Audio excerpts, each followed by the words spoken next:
Well, thank you. I'd like to thank my colleague from the state of Missouri. Having the opportunity to work with Senator Blunt, my co-chair of the Law Enforcement Caucus, has been a terrific experience and an opportunity over several years and several Congresses now for more than a dozen conversations where we invite law enforcement leaders from around the country, folks to talk about partnership between federal, state, and local law enforcement, intelligence sharing, equipment issues, the policy and operational issues that allow us to provide needed support for the men and women of law enforcement. It's my honor to join with several of my colleagues today to recognize the men and women of law enforcement as part of National Police Week.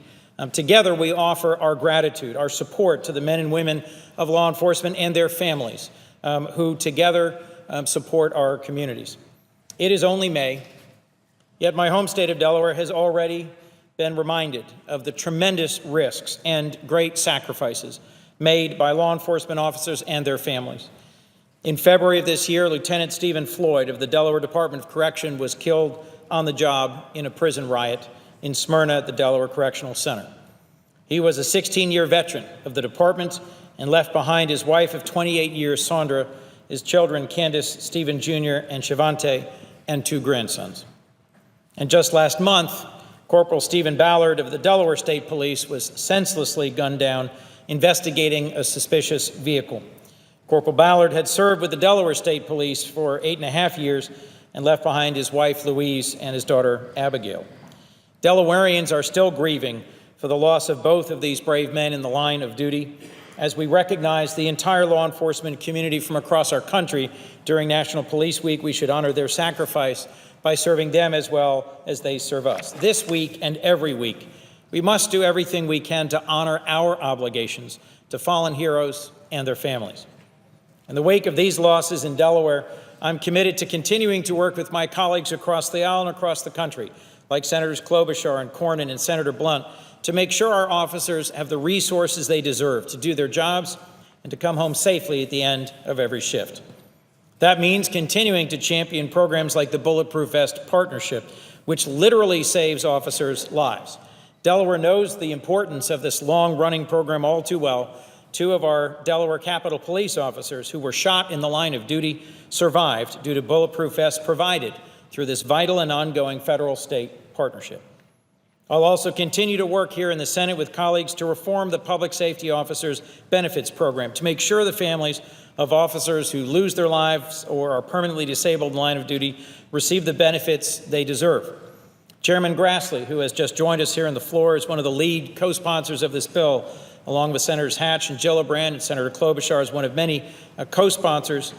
This is a bill that will take important steps in these reforms, and it is just itself one step away from passing the Senate, and my understanding is could head to the House of Representatives as early as later today.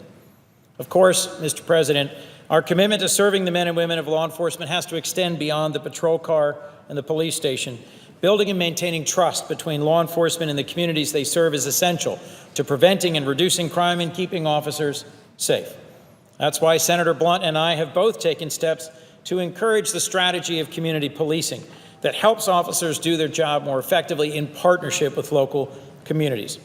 We've also continued to support local officials who are working to bring federal resources, expertise, and convening power to help strengthen the bonds between police and the communities they serve.